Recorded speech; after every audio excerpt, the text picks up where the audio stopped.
Praise the Lord. परमेश्वर के नाम की महिमा हो। सर्वप्रथम म मेरो परमेश्वरको अनुग्रह र मेरो सन्तजनहरूको प्रार्थना र मेरो आदरणीय विश्वासी दाजुभाइ दिदीबहिनीको प्रार्थनाद्वारा आज नेपालबाट परमेश्वरले हामीलाई यो दिल्लीको महासभामा आउनुको लागि पूर्ण रूपले एउटा उद्योगको रूपले बाटो खोलिदिनु, यसलाई बाटो खोलिदिनु भयो। प्रिय परमेश्वर का संतों की प्रार्थना द्वारा, विश्वासी भाई बहनों की प्रार्थना के कारण से हमें नेपाल से इस जगह में, इस महासभा में, इस कन्वेंशन में भाग लेने के लिए परमेश्वर हमें लेके आया। जब हामीले नेपालबाट चाहिँ हाम्रो यात्रा सुरु गर्यौं, त्यसपछि शैतानले हामीलाई रोक्नको लागि, हाम्रो यात्रालाई रोक्नको लागि र महासभामा आउन नदिनको लागि हामीलाई बिचमा हाम्रो शरीरमा विभिन्न किसिमको कष्ट र पीडाहरू दिएर हामीलाई सतावट ल्याए। और हम नेपाल से हमारा यात्रा शुरू करने के बाद शैतान विभिन्न प्रकार का बाधा विघ्न लाकर हमारी यात्रा को रोकने के लिए शरीर में कई प्रकार की बीमारी, कमजोरी लाकर और रोकने का प्रयास किया। तर मेरो प्रभु येशू सेनाहरूका परमप्रभु वीर योद्धा हाम्रो अगाडि भएर हाम्रो अगुवा भएर हाम्रो त्यो सबै सम्पूर्ण शैतानका विधि, सबै युक्तिहरूलाई नाश गरेर सबै त्यो समस्याहरूबाट छुटकारा दिएर हामीलाई ठिक समयमा आउनको लागि परमेश्वरले मद्दत गर्नुभयो। लेकिन हमारा सर्वशक्तिमान परमेश्वर अपने शक्ति द्वारा सारे रुकावटों को हटाकर और विजेता के साथ इस जगह में पहुंचने के लिए परमेश्वर हमें सहायता किया। परमेश्वरको अनुग्रह र मेरो पवित्र सन्तहरूको प्रार्थना र तपाईँ आदरणीय विश्वासी दाजुभाइ दिदीबहिनीको प्रार्थनाद्वारा आज यस महासभामा सहभागी भएर, तपाईँहरूको माझमा सहभागी भएर परमेश्वरले मेरो जीवनमा गर्नुभएको महत्त्वपूर्ण भलाइहरू बाँड्नको लागि र परमेश्वरको नामको महिमा गर्नलाई मलाई सौभाग्य दिनुभयो। यो सौभाग्य आफूलाई म सौभाग्यशाली सम्झँदै म परमेश्वरलाई धेरै धेरै धन्यवाद चाहन्छु। और इस कन्वेंशन में आकर मेरे सर्वशक्तिमान परमेश्वर को महिमा करने के लिए और विश्वासी सारे भाई बहनों के बीच में और पवित्र संतों के बीच में मेरे जीवन में परमेश्वर किए हुआ सारे अद्भुत अनोखा कामों को आपका सामने प्रस्तुत कर प्रभु यीशु के नाम को महिमा करने के लिए सुंदर अवसर प्रभु जो मुझे दिया, उसके लिए मैं मेरे दिल से धन्यवाद देता हूँ। मेरो नाम विनोद केसी हो। म नेपालबाट आएको एउटा विश्वासी हो र मेरो घर नेपालको पोखरा फेतुम स्थित नजिकै पर्दछ। और मैं नेपाल से और पोखरा नाम जगह से और फेतुम के एकदम नजदीक रहने वाला एक विश्वासी होकर मेरा जीवन वहां व्यतीत करता हूँ।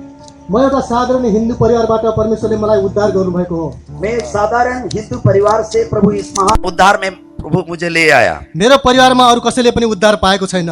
मेरे परिवार से और कोई भी इस उद्धार में आया नहीं है। र मेरो बाल्य अवस्थादेखि नै मेरो हजुरआमा र हजुरबुवा चाहिँ हिन्दूको कट्टर पुजारी हुनुहुन्थ्यो। मेरो हजुरबुवा र मेरो हजुरआमा हिन्दू धर्मशास्त्रको कट्टर पुजारी हुनुहुन्थ्यो। अन्य जाति परिवारबाट आएको हुँ। मैं एक अन्य जाति परिवार से इस सच्चाई में आया हूँ। मेरो विवाह पनि मेरो बाल्य अवस्था नै, मेरो आमा र मेरो बुवा 8 वर्षदेखि बाल्य अवस्थादेखि नै मबाट बिछोड भएर गएको हुनाले मैले बाल्य अवस्थादेखि नै धेरै दुःख कष्ट भोग्दै आएँ। मेरे 8 वर्ष की उम्र में मेरे माता पिता इस जगत छोड़कर चले गए। इस कारण से मेरे बचपन से बहुत ही दुख और क्लेश में सहन करना पड़ा।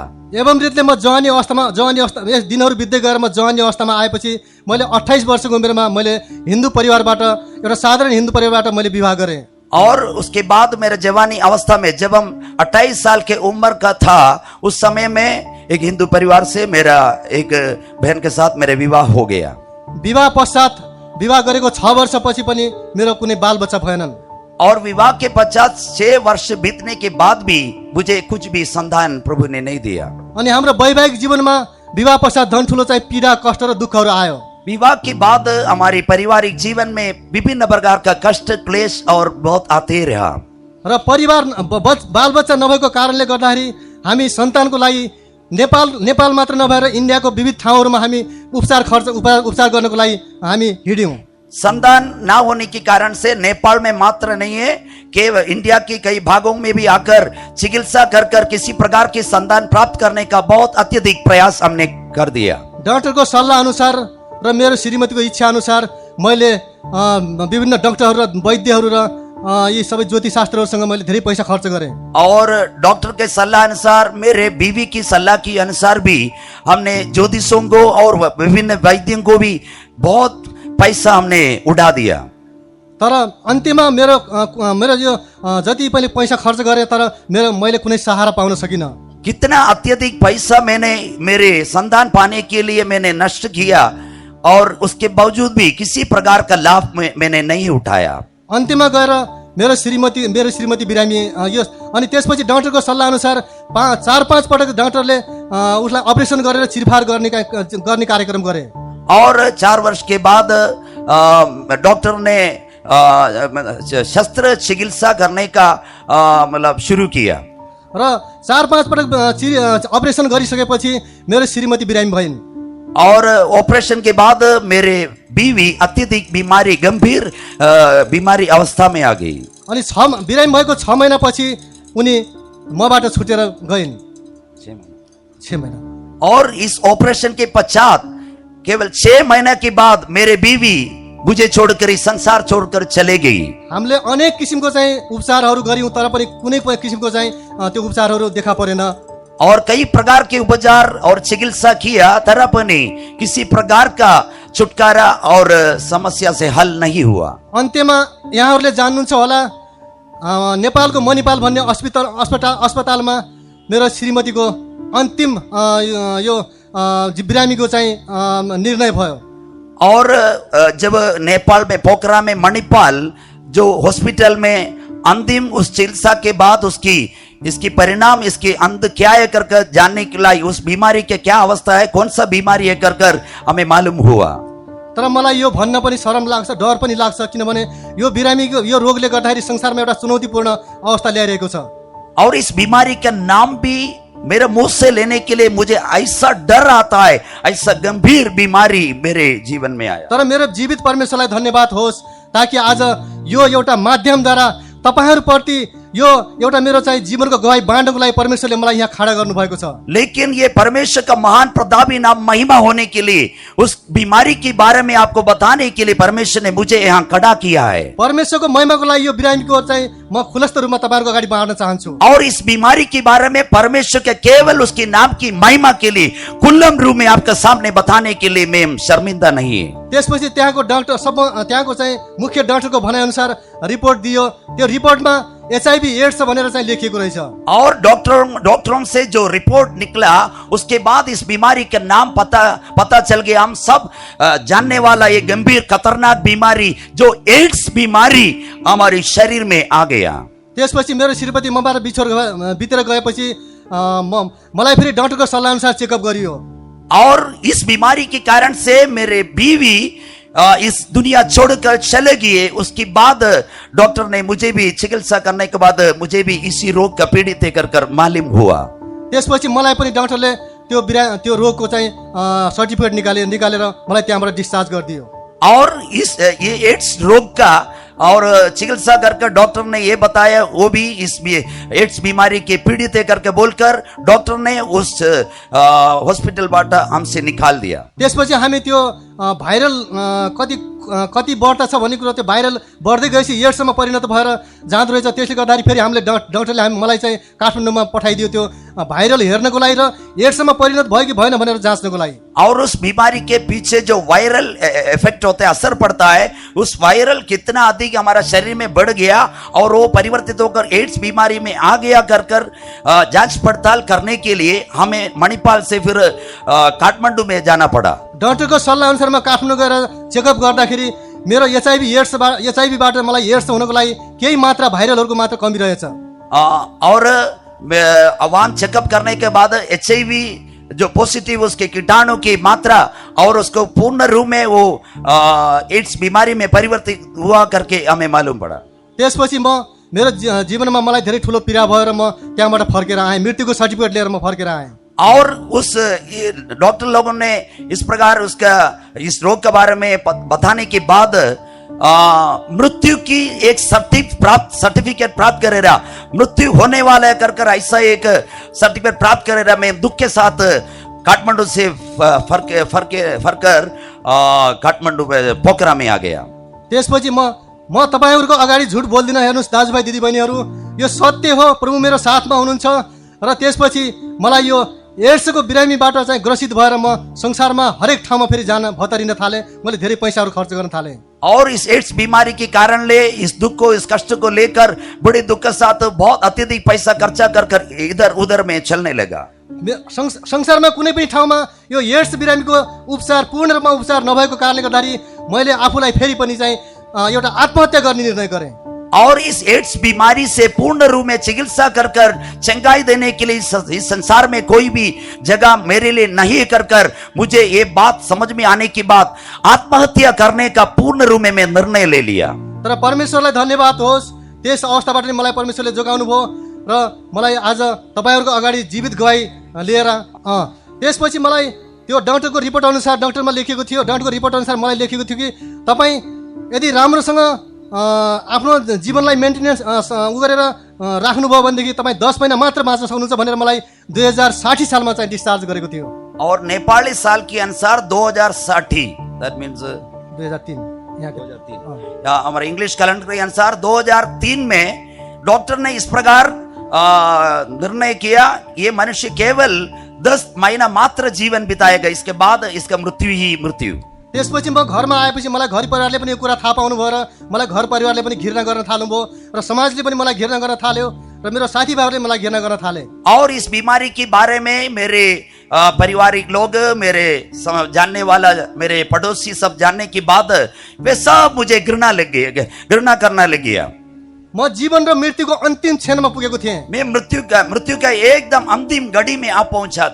मेरो जीवनमा कुनै आशा थिएन, मेरे जीवन में कोई प्रकार की आशा बाकी नहीं था।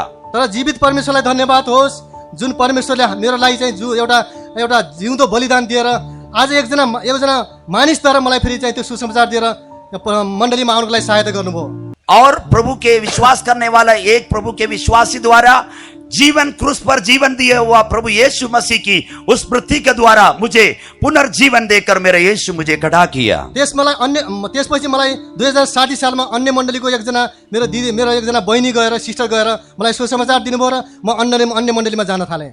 और 2003 में मैं दूसरे एक मंडली में जाकर एक बहन के द्वारा ये सुसमाचार की सच्चाइयों को मैंने सुनने लगे। त्यसपछि मलाई त्यहाँ यो दैवी सँगैको कुनै पनि त्यहाँ एउटा वरदान नभएको कारणले गर्दाखेरि म त्यहाँबाट झन् पीडित भएर चाहिँ एउटा पछि हट्न थालेँ। और उस कलीसिया में, उस मंडली में दैविक चंगाई के बारे में कोई विश्वास, कोई वरदान कार्य ना करने के कारण से और मुझे एक पीछे हटने का स्थिति में फिर आ गया।